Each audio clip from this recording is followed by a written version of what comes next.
ओम साईं राम। आज का साईं वचन बाबा कह रहे हैं, मेरे बच्चे, जिस पल तू मेरे ही साथ को अपने जीवन का सच्चा खजाना मान लेगा, तभी तू सच्चे अर्थों में सफल और सुखी बन जाएगा।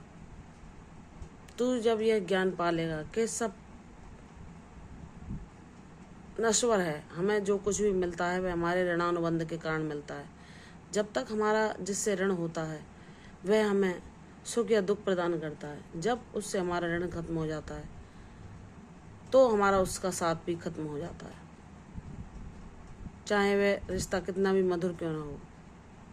वह हमारे साथ तभी तक रहता है जब तक हमारा उसका ऋणानुबंध का संबंध होता है। केवल ईश्वर का साथ ऐसा है जो शाश्वत होता है, जो हमें जीवन में हर दिन नया पाठ सिखाता है।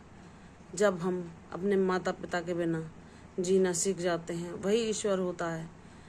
जब कभी हम माता पिता के सानिध्य से वंचित हो जाते हैं, हमारे माता पिता जल्दी अवधि में ही हमें छोड़कर चले जाते हैं, तो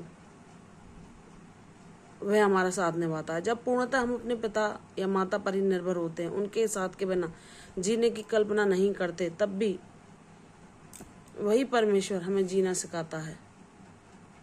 उन्हीं का एहसास कराता है।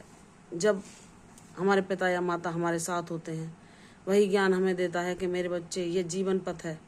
तुझे यहाँ पर हर मुश्किलों का, हर संघर्षों का सामना करते हुए एक विजयी योद्धा बनना है, और तुझे जीवन जीने की कला मैं सिखलाऊंगा। तो ईश्वर ही वह सच्चा साथ होता है जब हम सोच भी नहीं सकते कि जिस बचपने में हम माता पिता के विहीन जीवन की कल्पना नहीं कर सकते, उन्हीं माता पिता के बिना जब हमें वो ईश्वर साथ देता है, तो हम कैसे जीते हैं, कैसे जीना सीखते हैं, कैसे ज्ञानवान बनते हैं, कैसे दूसरों के जीवन में भी प्रकाश करते हैं। ये ईश्वर की ही कृपा होती है।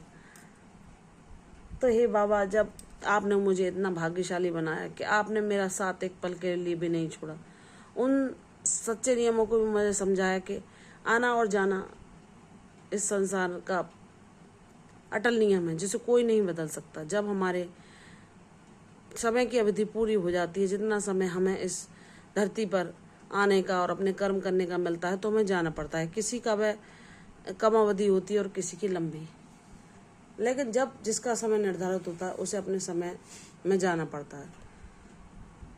तो मेरे बच्चे, लेकिन हमें उनके द्वारा मोह जो प्राप्त होता है, उससे हम इतने ग्रसित हो जाते हैं कि हम ये जान ही नहीं पाते कि हम भी इस जीवन में कुछ उद्देश्य लेकर ही आए हैं। हमें अपना कर्म करना है।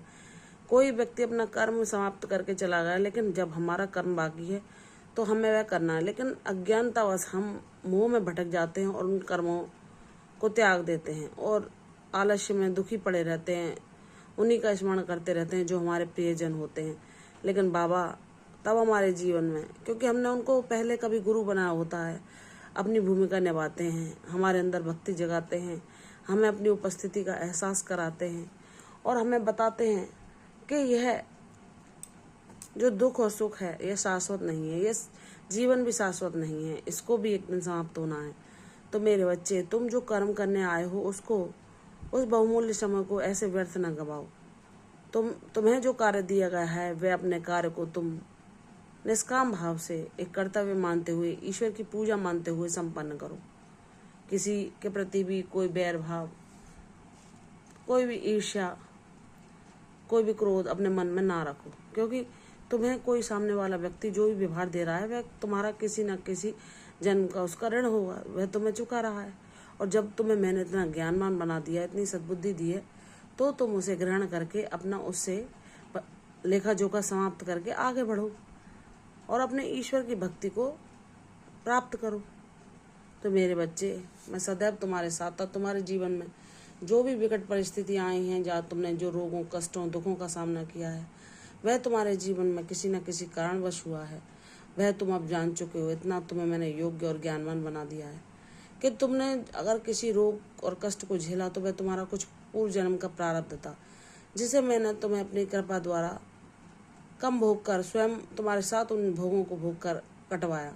लेकिन तुम्हारे जीवन में अगर दुख है, कोई व्यक्ति तुम्हें तुम्हारे अथक प्रयासों के बावजूद भी दुखी प्रदान कर रहा है, वह तुम्हारे सराहनीय कार्यों को भी हे दृष्टि से देख रहा है, तुम्हारे उन गुणों को भी वह नकार रहा है, तो मेरे बच्चे ये उसका कोई तुम्हारा उसका कुछ पिछला ऋणानुबंध है जो उसे तुम्हारी खूबियां भी कमियां दिखती हैं।